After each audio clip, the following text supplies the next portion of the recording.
Trump അധികാരത്തിലെത്തിയ ശേഷം വഷളായ European രാജ്യങ്ങളുമായുള്ള ബന്ധം കൂടുതൽ മോശാവസ്ഥയിലേക്ക് നീങ്ങുന്ന കാഴ്ചയാണ് കഴിഞ്ഞ ദിവസങ്ങളിൽ ലോകം കണ്ടത്. ഗ്രീൻലൻഡ് ഏറ്റെടുക്കാൻ അനുവദിച്ചില്ല എങ്കിൽ 8 യൂറോപ്യൻ രാജ്യങ്ങൾക്കുമേൽ അധിക തീരുവ ചുമത്തുമെന്ന ട്രംപിന്റെ ഭീഷണിയാണ് പുതിയ തർക്കങ്ങൾക്ക് വഴിതെളിച്ചിരിക്കുന്നത്. Denmark, Norway, Sweden, France, Germany, UK, Netherlands, Finland എന്നിവർക്കെതിരെ 10% തീരുവയാണ് ആദ്യഘട്ടത്തിൽ അമേരിക്ക ചുമത്തുന്നത്. ഫെബ്രുവരി 1 മുതൽ അത് പ്രാബല്യത്തിൽ വരുമെന്നും ട്രംപ് അറിയിച്ചിട്ടുണ്ട്. എന്നാൽ ഈ നടപടി വെറുതെ വിട്ടാൽ പറ്റില്ല എന്ന നിലപാടിലാണ് യൂറോപ്യൻ രാജ്യങ്ങൾ. ട്രംപിന്റെ നീക്കത്തെ തെറ്റ് എന്നായിരുന്നു UK പ്രധാനമന്ത്രി കെയർ സ്റ്റാമർ വിശേഷിപ്പിച്ചത്. നടപടി അസ്വീകാര്യമെന്ന് ഫ്രഞ്ച് പ്രസിഡന്റ് ഇമാനുവൽ മാക്രോണും പ്രതികരിച്ചു.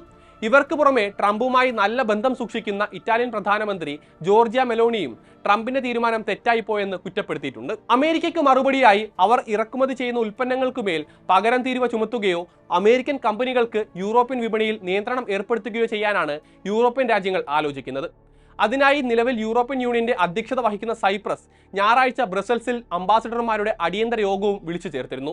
പൊതു ടെൻഡറുകൾ, നിക്ഷേപങ്ങൾ അല്ലെങ്കിൽ ബാങ്കിംഗ് പ്രവർത്തനങ്ങൾ എന്നീ മേഖലകളിൽ അമേരിക്കൻ കമ്പനികളുടെ ഇടപെടൽ പരിമിതപ്പെടുത്തുകയോ US-ന് ലാഭകരമായ വ്യാപാരങ്ങൾ നിയന്ത്രിക്കുകയോ ചെയ്യാനുള്ള നടപടി സ്വീകരിക്കണമെന്ന് ഫ്രാൻസ് യോഗത്തിൽ ആവശ്യപ്പെട്ടതായും റിപ്പോർട്ടുകളുണ്ട്.